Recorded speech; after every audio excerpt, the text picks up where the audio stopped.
Oh, yes, sir. Dimash. All right. What's going on, sports fans? Big Tyson the Welcome gang coming at you once again from Lunch Table Sports, and NBA playoff action is dead. No, I'm just kidding. We are on to the conference finals, and a shocking development. The Milwaukee Bucks have been eliminated. and so have the Suns. And I'm a little dead inside. I'm sure Dilly is too. I am, dude. But pretty obviously pretty rough feeling. Yeah. That was the worst. It's a typical Dilly sports team thing to do is to get blown out in a win or go home game. A couple years ago, Yodis make the playoffs. They get first round. I think they got one, but they lost in 5 games to the Avs. Next year, Suns go up 2-0 in the finals, lose 4 in a row to the Bucks, lose the finals. Cardinals go to LA, play the Rams in the first round, lose by like 24 points. Suns come around, get blown out by over 40 points by Luke and the Mavs. Also being up 2-0. So also being up 2-0. So yeah, it's sucks. I don't know. I think I saw this on I don't know if I saw this on Get Up or First Take, but or no, maybe I think it was on TikTok on someone else's podcast actually, talking about point guard should be removed from Chris Paul's name. What do you guys think? Yeah, I saw such things like fuck CP3. His name's Christopher. Might even have to take away Chris and just start calling him Cliff. Christopher. No, I'm calling him Christopher. He gets the extended version of his name for absolutely disappearing in Game 7, and I would say even Games 5 and 6. Christopher Paul. Yeah, no, Dilly, I really feel where you're coming from there. As a purebred Wisconsin sports fan, I'm no stranger to some heartbreak in the playoffs. Yeah. I won't sit here and list all of them, but it would be a long and painful list. I mean, across all fucking like 4 categories, just they know how to let me down. But I don't know. We were missing one of our big pieces, so I guess I could have seen it coming from the start of the series. But they really had me there after that pivotal Game 5 win, thinking, wow, 3-2, like we could actually really do this. And then after we lost that one at home, Game 6 at home, I was like, okay, we might actually lose this series. But I don't know. I still had a little bit of confidence going into that fucking Sunday game, and it just got away from us. Dude, even the Nationals, bro, like before, obviously, since we won the World Series, we're in the rebuild mode. But before that, dude, it was, same thing, like for 3 years in a row, they would lose in Game 5 of the division series. And it was the Cubs, Dodgers, Cubs. All years. Lost in the last game. Yeah. Watching those series, like the endings of both of them were like very just so anticlimactic to like the rest of the series. Like it was so like dull endings. I was so like, I'm happy the Celtics won, and Bush, I just have to say Grant Williams stepped up, so fuck you. But it's just watching them were like it. Of course, I was happy during the Celtics game. I just felt like so like after both games. I was like, cool, we're over, on to the next round. It's hard to feel like amazing about that win, because the best part about the playoffs is being able to watch best on best. And I feel like we just weren't able to see best on best, particularly in Milwaukee's case, missing Chris Middleton. I feel like if Middleton's in that series, I think Game 6 at home, Middleton's probably the one that closes the deal on the Celtics. Understandable. unfortunately, you got to play who's in front of you, and the Celtics move on. You can also point out a lot of injuries across the league, though. I mean, the Celtics during that series missed out on Marcus Smart for a game. They missed out on Robert Williams for 4 of the games. And he was before, I mean, if he didn't miss so many games in the regular season, he was second in the league at blocks per game. He was a potential defensive player, like first all team, but he was not like he wasn't the defensive player of the year award, but he was a pivotal part to the reason why the defense was playing so well. So, I mean, there's obviously points you can point out and be like, like this could have gone this way if this player played, or this way this player played. So at the end of the day, like, yes, you want to see like the best of the best playing at every pivotal moment. But at the same time, both teams were down a little bit with injuries and not having their best players on the court at all times. So it was a fun series. The Suns had the best players on the court. They just No, they didn't. You can't say that. You can't say that. I feel like we've all seen the statistics about Luka having In that series. more assists. I'm not talking about on the court at one time. I'm saying they had their best players on the court and they just weren't there. Oh, yeah. Yeah. I think Luka's really turning on the heat, though. He's really proving that he genuinely like is the best player in the playoffs right now. Like, I don't think it's up for debate right now. No, second best. Second best. You really gonna say Jimmy B is better than Jimmy buckets? Luka? Oh, all that. Yes. No, Why? 100%, dude. He's led the Heat to the 1 seed. What, two or 3 seeds above Dallas? So you got to give him that. And regular season, completely understand. No, but still, being the 1 seed comes with home court advantage in the playoffs. So there is regular season implications on the postseason. So the fact that Luka's doing this when he doesn't even have home court advantage the majority of the time is even crazier at that point. If that's the case that you're trying to make, Luka doesn't have that. Luka is the 4 seed. He did miss some time. That team is Luka based. I know Jimmy B's great player. I fucking saw it yesterday. Was not trying to deal with it, or 2 days ago when this podcast comes out.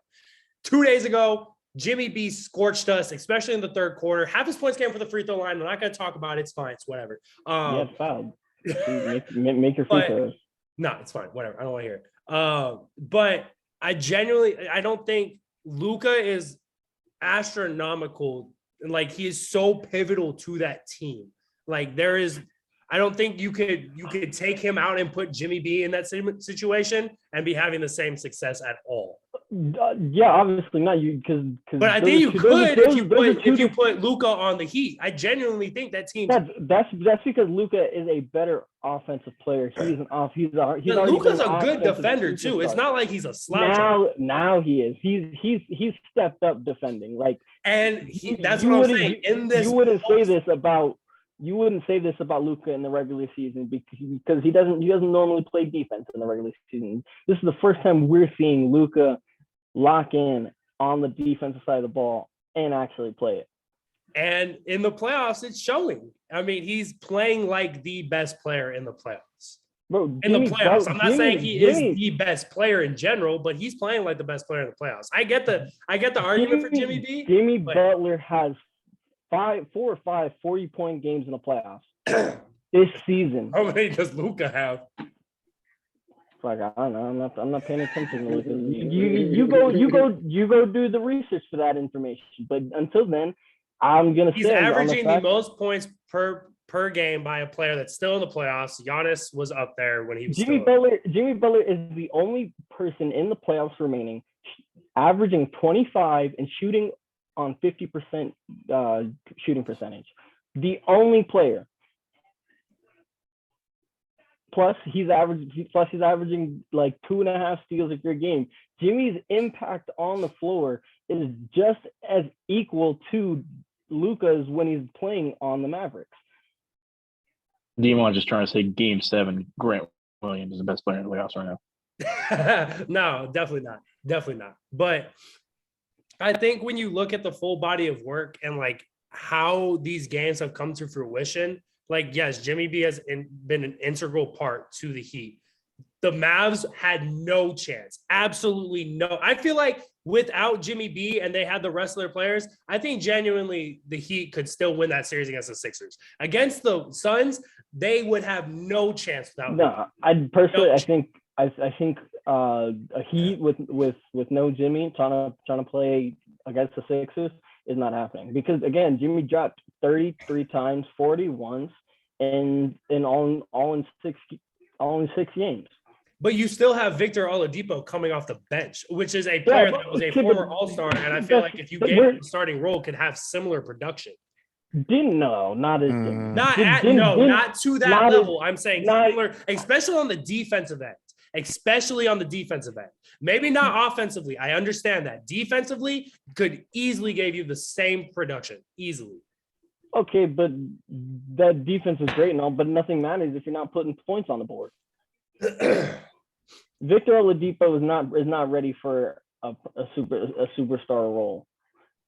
Jimmy Butler is a superstar, and I feel like he is criminally underrated because he's not looked at as a superstar. He's looked at as a fringe superstar, always been on the cusp. When no, those 2020 bubble playoffs were no fraud, because both of the teams that made the Eastern Conference Finals then are currently in the Eastern Conference Finals now.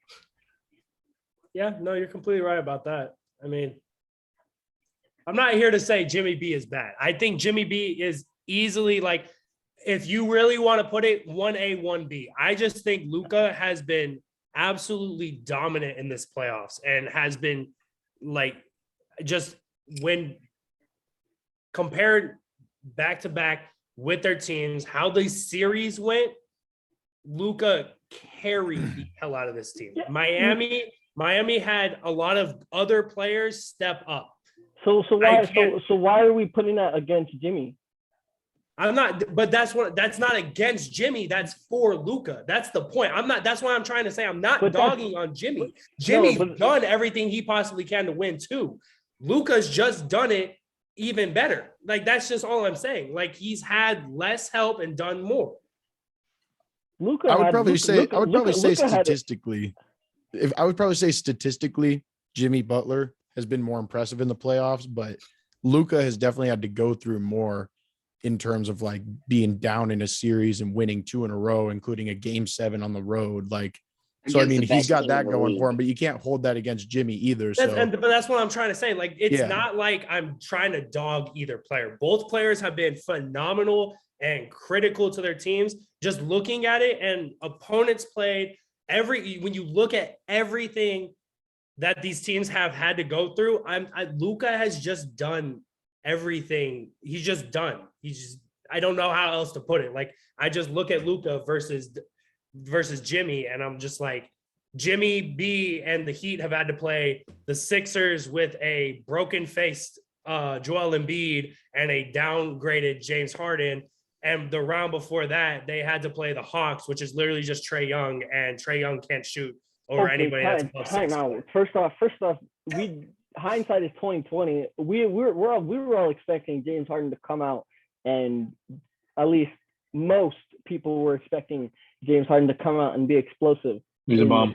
But he's a bum, and we figured that out, and the Heat rattled him.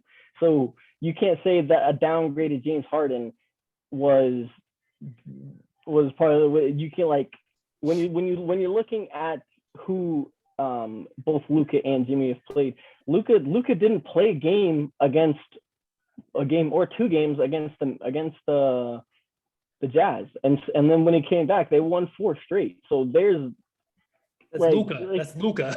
That's another thing. They were down. Jimmy's team isn't gonna put him in a situation like that.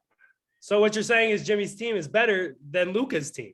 Exactly. That's exactly what I'm saying. But I'm saying the floor of the Heat, and then adding Jimmy Butler to the capability ceiling of the Heat is just as high, if not higher, than the Mavs, because their entire roster is not as impressive. The ceiling for the Heat is definitely higher than the Mavs. Don't get me wrong.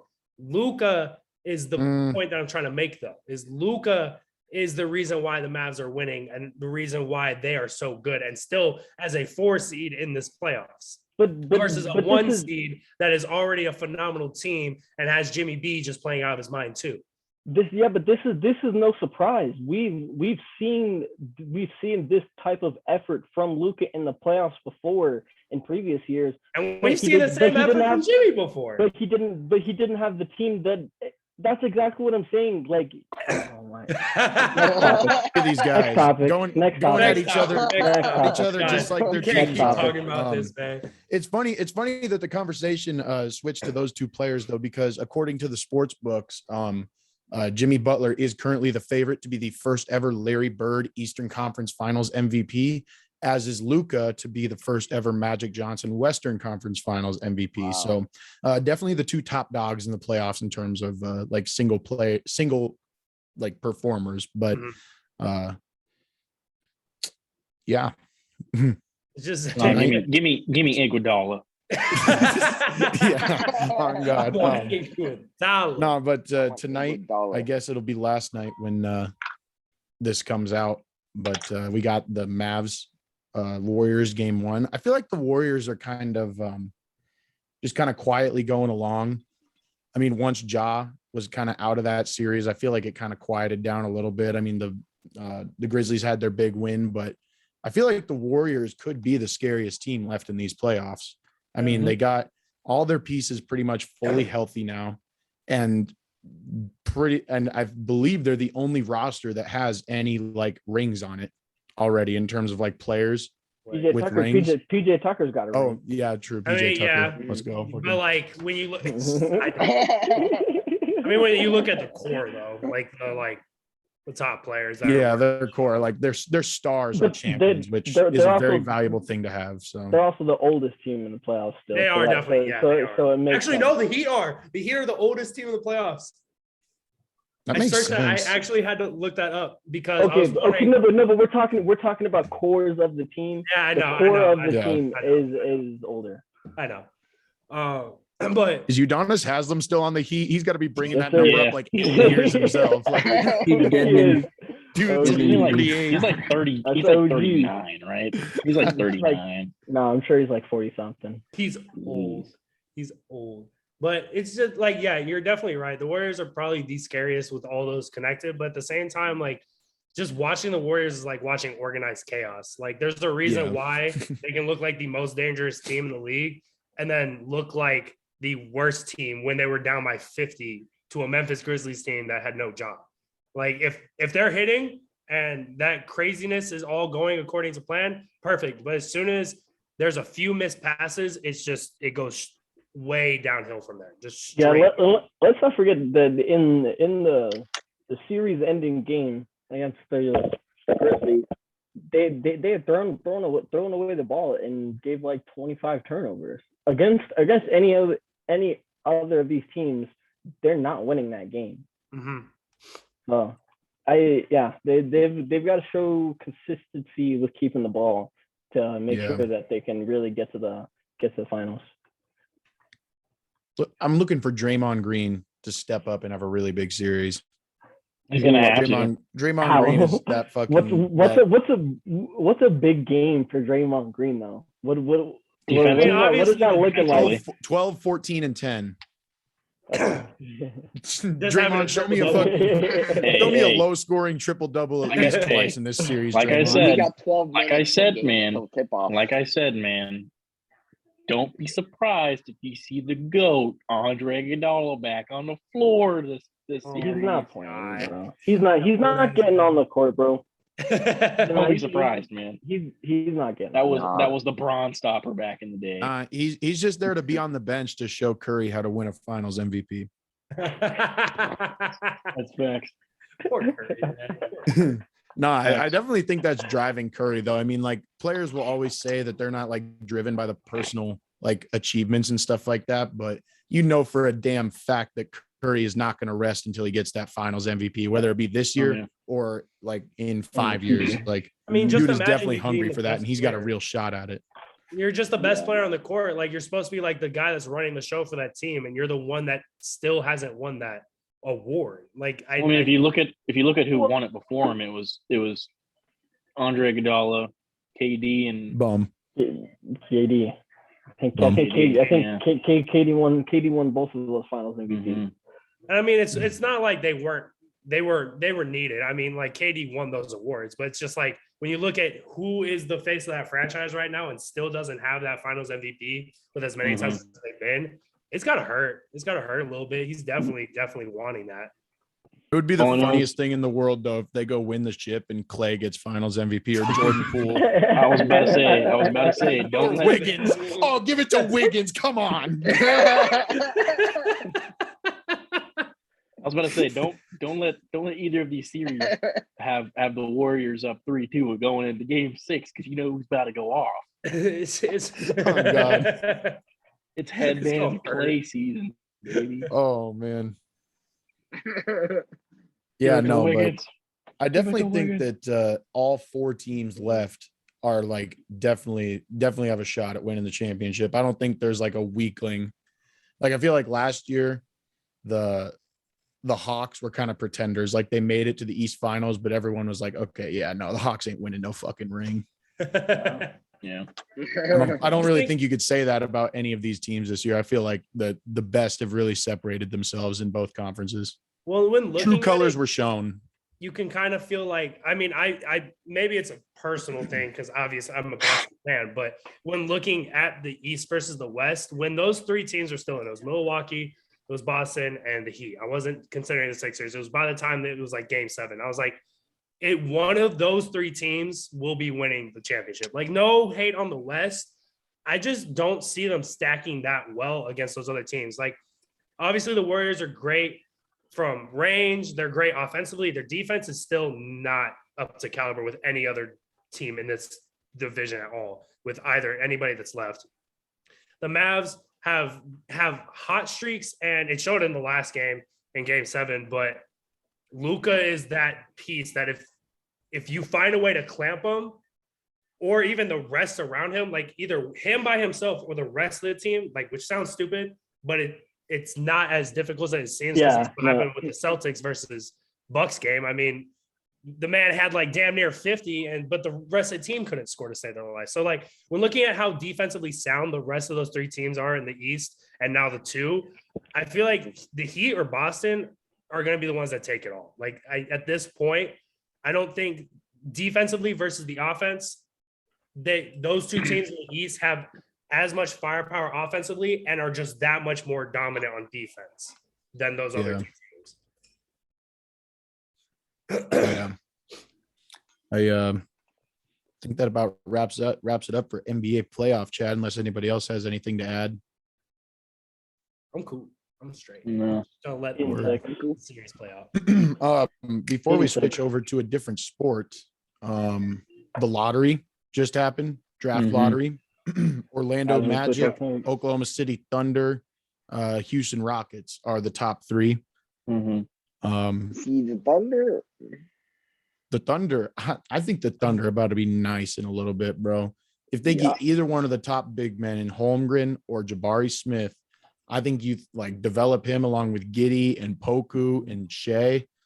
That's a disgusting squad. Lou Dort. Yep. That could be a nasty squad in the West, especially with like some of the aging teams, you know, the potential Suns collapse. They also have the youngest team in the NBA. They're the youngest team with the most draft picks. And because of how young they are, none of their players have big contracts either. So they have money to spend. This team is built for success. In fact, I think the Thunder are the youngest team in sports. I wouldn't doubt it. Their average age is like 23 and a half. Yeah. Something like that. Insane. Jeez. Like imagine if they go get a guy like DeAndre Ayton in free agency, you know? Oh my God. Imagine they get no shade, but they get DeAndre Ayton and then draft a solid guard with that 2 pick instead. I feel like their backcourt is set though, because I feel like you could run Holmgren next to Shea. Well, they can still because Jabari. Jabari's a guard, but you can bump him to a forward. The Thunder have SGA and Giddey. They also took Trey Mann in the second round, who is a great backup point guard. He's not going to be a star, but he's going to be a perfect role player to fill in with those guys in the backcourt room. Oh yeah, and the Magic too. I'm a big fan of the Magic young core. Jonathan Isaac. I've been really high on Jonathan Isaac for a while. Defensive menace. The Wagner brothers are both really good. Wendell Carter has really developed and emerged into like a good interior presence. Cole Mo Anthony. Bamba. Yeah, facts. Cole Anthony. Markelle Fultz. I They mean, also have he's they never also going to be a superstar, but Markelle Fultz has definitely found like a good like bench role for. He's a the bridge Magic. good bridge they, guy. they also got RJ Hampton. Yeah, that is facts. I just feel so bad for Markelle Fultz. I wish, like, you just imagine what, and I know it's mostly a mental, I don't even want to say it's a physical thing at this point, because I know he's been through a lot of things, but I feel like if he mentally never got to the point where he got to, his game would be a lot different at this current point in time. I mean, if he was playing like he was at Washington, then that guy would be good. I mean, shit, we may see him still on the Sixers, and Ben Simmons was traded away before. I mean, you never know. It's sad, but I think that core is definitely solid. It is a definitely solid core. With having that one pick, you can do anything you absolutely want with it. It's scary. Yeah.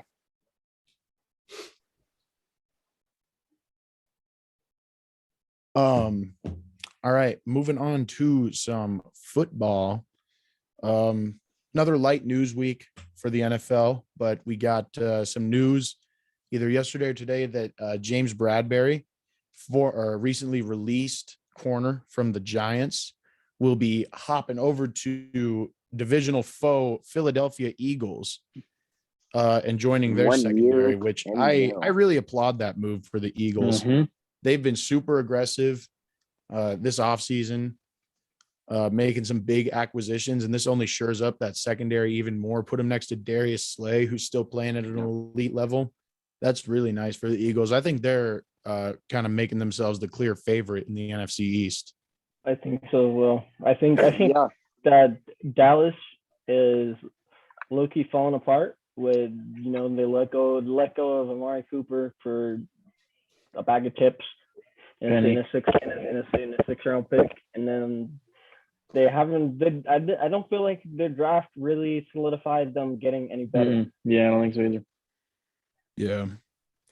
I mean, it's just all on the shoulders of Jalen Hurts at this point to make sure that team succeeds. Because I think the overall roster of the Eagles is probably the best in that division, but it's still the quarterback play is not to the par of Dak Prescott. I mean, it's not. And he has no excuse at this point. He has A.J. Brown. He has Devontae Smith. He has Dallas Goedert. He has Miles Sanders out the backfield. That offensive line is still top in the league. He has no excuse. It's not like the Dolphins where Tua has all the weapons, but the offensive line is still shaky. Like that Eagles offense is stacked. Yeah, I keep forgetting that AJ Brown. You just reminded me. It's solid. And if he performs to even a top 12 quarterback play, top 10, that team is going far. And I think we all at one point agreed that we thought Eagles are like a dark horse or even a Super Bowl favorite at this point. Right now with that acquisition, I could see it even more. Especially in the NFC, which is definitely the weaker conference. Oh, yeah. So easy. Yeah. It's going to be them and the Cowboys. Those are the only two teams that are even vying for a playoff spot in that spot. Oh, yeah. We got a few quarterback battles going on in the NFL. Obviously, the well-known one, Tannehill versus Malik Willis, as well. I gotta head out, boys. Oh, okay, Bush. Yeah. All right, Bush. Cool, Bush. We'll catch you. Weak ass song.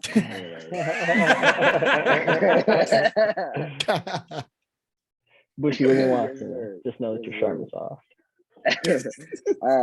Anyways, with Malik Willis and Ryan Tannehill, obviously. Oh yeah. But I wanted to ask you because obviously Steelers is another one signing, Mitch in the offseason and then drafting Kenny Pickett with their first round pick. Who do you want to be starting? There's still a lot of off season left. I mean, so far, from what I've been hearing, Kenny Pickett has really been like impressing at like rookie camp, but it's still up in the air. I think it's going to be close to season start, even maybe after preseason until they make the decision who's the starter. Oh yeah. If I had to guess, I would guess that Mitch will get the start, and then Kenny will come in if he doesn't do well, or vice versa. I don't know. Should be interesting though. I feel like they wouldn't. I feel like they wouldn't want to start Kenny until they know, like, that he's going to be the starter. Because, like, I feel like it's never good for a young quarterback's confidence if you start him early and then bench him for a veteran like 3-4 weeks in. I feel like your best bet would be to like ride with Mitch until he either starts losing games or gets hurt or something, and then like. I don't know. I could see Mitch taking the Steelers to the playoffs this year, but I guess we'll see. Yeah, I mean, if fucking Duck Hodges and Mason Rudolph can fucking manage 9 wins, then on God. Duck Hodges. Yeah. I forgot about that dude. That's really Pittsburgh to the playoffs. You can see it? Yeah. I could see it. I don't think the Browns are doing shit this year. I think like Watson is going to get some sort of suspension before the season starts. That's fair. He's only looking to get about a month's worth of suspension. Is what's being talked about. Yeah, is what's being talked about.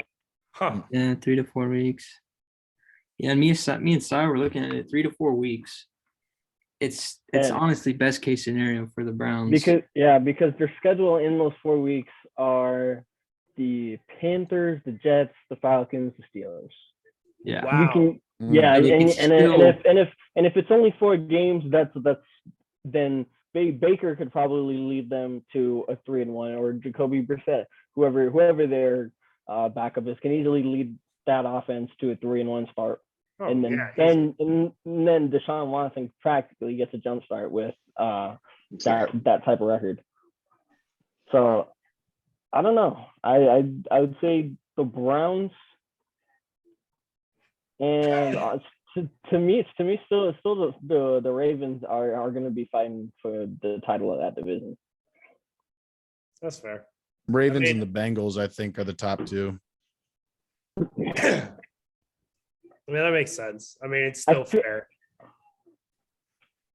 Yeah, Bengals is definitely gonna fight, and I mean, from looking at it, the Bengals did beat the Ravens twice last year, so just going off of last year's statistics, then you got to put the Bengals up there.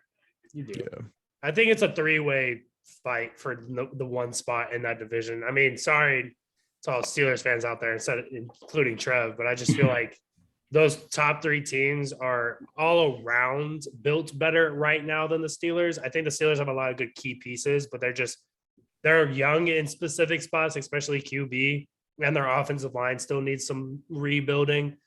But yeah, I think the other teams are just a little more complete right now. Fair enough, man. Steelers are speculated to go after Eric Fisher though, so. Well, that'd be nice. That'd be a decent pickup. I want a percentage from each of you guys on what you think the Cardinals making playoffs are. A percentage. 65. I think I'm gonna have to go like 40. Really?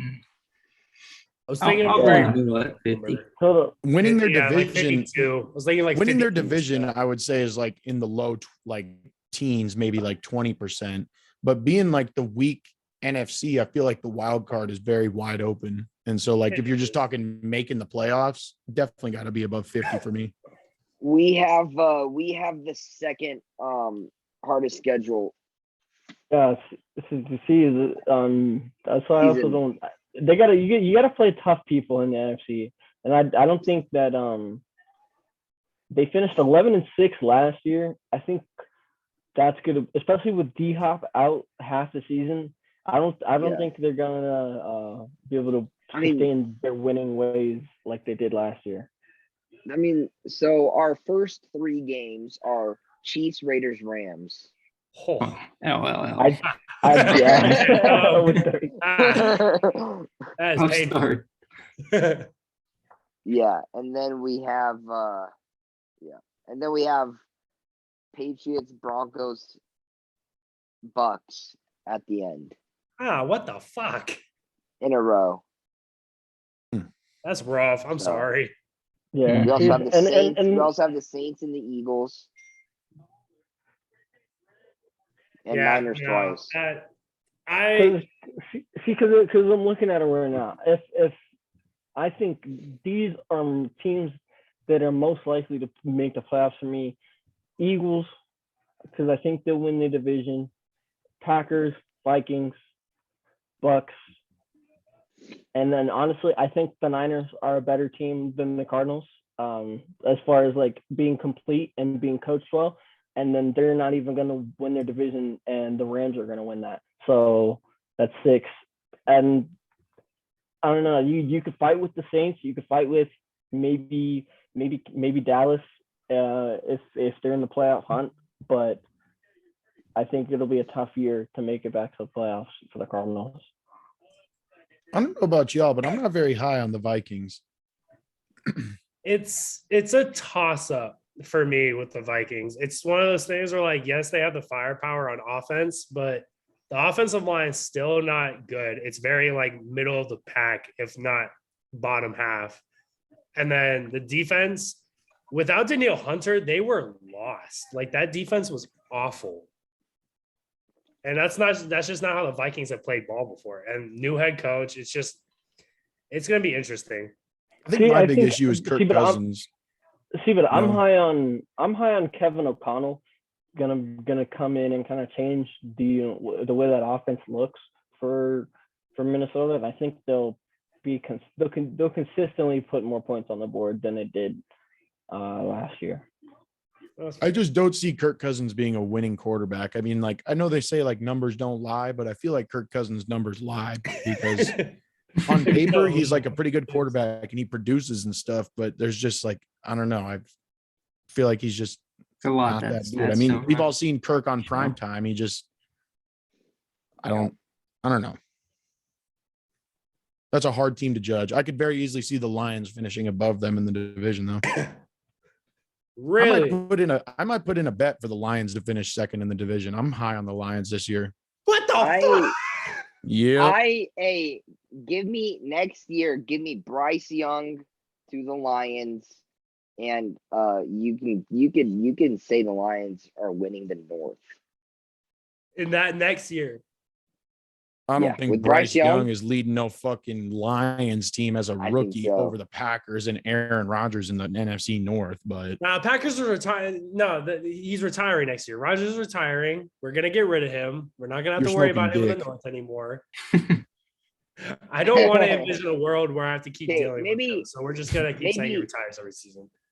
Maybe not rookie year, but the Lions definitely.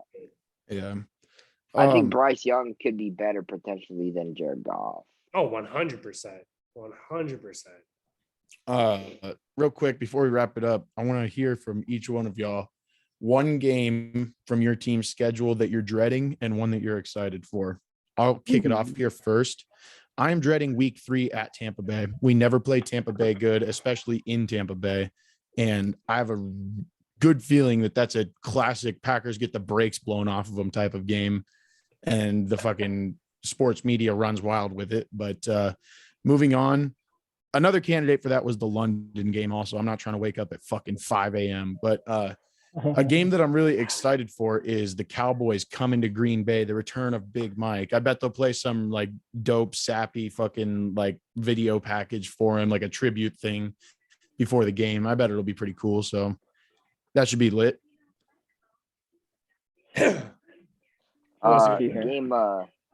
Game I'm dreading the most. I guess an honorable mention would be the Chiefs, obviously week 1, but I'm not giving it to Chiefs just because we had the Titans last year, week 1, that we ended up beating pretty good. So I mean, there's hope for that, right? But I'm actually dreading week 2 against the Raiders in Vegas. I will be there. We'll be playing Chandler Jones. Revenge game. We'll be playing Devontae Adams, Derek Carr. The Raiders are good. So and the Raiders fans are obviously nuts. So I'm dreading that game. I'm excited for the game in Mexico against the Niners. That'll be lit. Cardinals had a Mexico game in 2005 against the Niners that we ended up winning. So hopefully we can repeat it going back. So I think that'll be a fun game to watch. That'll be Hell dope. yeah.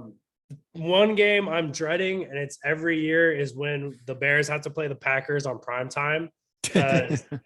Every year they do it because it's the oldest rivalry. I get it. It's great. I'm tired of seeing my team's ass getting kicked. Aaron Rodgers like owning you game has to be watched by the whole world. I hate it so much. So the fact that we're playing them on prime time, is that Sunday night? Yeah, it's a Sunday. The world has to know the Bears suck. Week 2 prime time.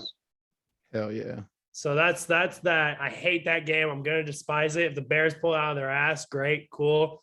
Do not want to watch it that much. I will be watching it, but the game I'm excited for is the Patriots game, also on prime time against the Bears. It will not be the first matchup between two of those quarterbacks because the Bears are playing Trey Lance in the first week, which would be cool. But it's the 4 and the 5, the last two quarterbacks in the first round playing against each other. I think that will be fun. It will be a good game. Genuinely, it will be exciting. It will be exciting. So, one game I'm dreading is definitely going to be week 2 against the former Super Bowl champions. We got to go to LA to play the Rams. That's going to be a tough one with a young squad on us. We have no idea what we look like yet, so that's going to be a pretty rough out. But one game I am going to be excited for is week 16, Christmas Eve versus the Baltimore Ravens. I feel like Christmas Eve, that's going to be fire. We've got great games on Christmas as well. Battle of the Birds. Christmas again this year. Battle of the Birds. And by week 16, I'll kind of know what this Falcons team is looking like. So if we're competitive, I'll hope for a good game. But if we're not, I like watching the Ravens. Lamar's a fun person to watch. This would be something cool to watch. Yeah. Trev? Game I'm dreading, it's got to be week 1 against the Bengals, bro. Yeah. Obviously, because the quarterback situation, you don't know whoever it is, you don't know if they're going to perform or not. And it's the Bengals, a division rival. And then a game I'm actually excited for would be week 12 against the Colts, our first Monday night football game. Nice. Hell yeah. I'm looking at the Packers schedule a little more here. I'm actually another honorable mention for really excited for me. I'm just excited for football in general, but if we're narrowing it down here, Christmas Day, the Packers have the first game of the day, 10 a.m. or 11 a.m. At Miami. That should be a really fun game. Yeah. And then we actually have really good primetime games this year. We got the Bears week 2 on Sunday Night Football. We got at Buffalo week 8 Sunday Night Football. So Tennessee in Green Bay on Thursday Night Football in week 11. And then in week 12, back on Sunday Night Football at Philly. Yeah. And then the Rams come to Green Bay in week 15 on Monday Night Football. Those are some prime time games. Cardinals Good as Cardinals good. have some Cardinals have some good primetime games too, dude. The Saints on Thursday night football. Saints on Thursday night football, and then they got the Mexico game at 6:15. I think that's Sunday night. Then they got the Patriots on, I think that's Sunday night, and then the Broncos. Oh no. And then the Bucks on Christmas night. That's That'll going to be a fun. good game. That's gonna be fun. Tom Brady Another funny in thing. Arizona on Christmas night. Another funny thing about the schedule is for the 11th year in a row, this is actually a stat and it's actually bizarre. For the 11th year in a row, the Jaguars will not be featured on Monday Night Football. Are you serious? Yeah. Wow. Yeah, 11 years in a row. ESPN Jags. hates Jacksonville. Yeah, you know that team that barely ever wins games? Yeah, get them the fuck off our network. We only get one game a week. You're not giving us that fucking shit team. That's honest. And I can't even remember the last time the Jaguars were on Sunday Night Football. If we're really thinking about it, they probably Yeah, have like once or actually. twice, but like I cannot picture the Jaguars on Sunday Night Football. They were on Thursday night when they had their color rush drive. I feel like they get a few. Well, yeah, Thursday Thursday night football is ghetto primetime. Like it's like the off-brand really prime is. time. The Jaguars Yeah, it had to really have is. had a primetime game during the Saxonville era with Yeah. Oh wait, Jalen actually they may Ramsey. have Not Monday night though. Yeah, not No. Monday night. maybe Sunday because I think they actually did change one of the schedules with a Sunday night game with the Rams one of those seasons.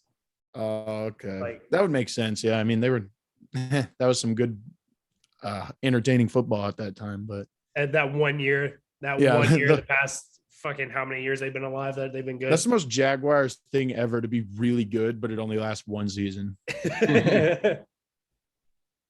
Another honorable mention for a good game for the Steelers is the exact 50th anniversary to the day of the Immaculate Reception against the Raiders Ooh. on December Against 12th. the Raiders? Fuck. That's classic. Actually, I fuck with That's that. gonna be far.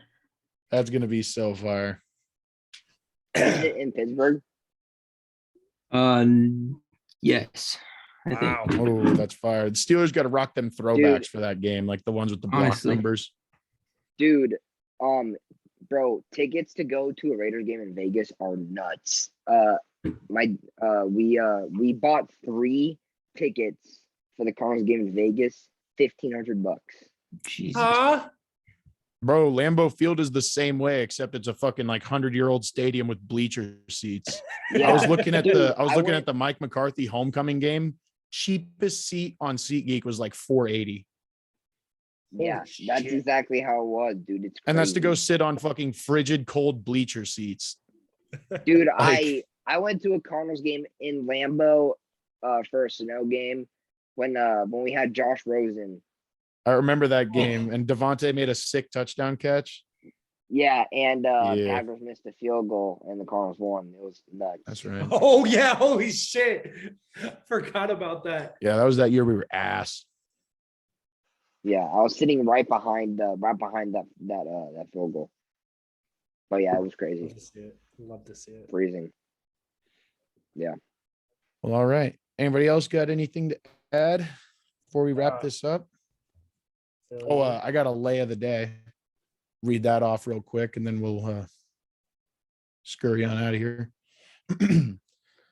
For tonight, actually tonight, not like tonight, but when you are Like viewing this episode. tonight, The the Miami Heat facing the Boston May 19th. Celtics in Game 2. I'm taking first leg Miami Heat money line. That's right. Sorry, DiMaggio. Second The Miami leg Heat going don't win. over 207.5 points. It's kind of a low over for a game. It is. So I'm going to hit that.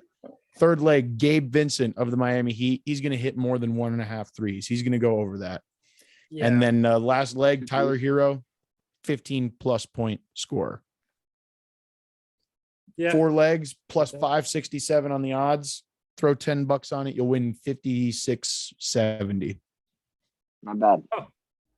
Right on. Not The only bad. thing I would change is the Boston Miami. You gotta take Boston. Miami and Golden State are the only two teams left in the playoffs that haven't lost at home. Well, time to make that. Time to change that. Time to change that. I don't think so. Hey, we shall see. We'll have see the tomorrow. results of that and reactions to it when we see y'all next in week. about So 24 hours. Yeah. yeah. So y'all take care. You have Maybe a good hit the like and subscribe button. Deuces. Leave a comment. Say Please. something nice. follow the Instagram. Oh yeah. Have a good one, y'all.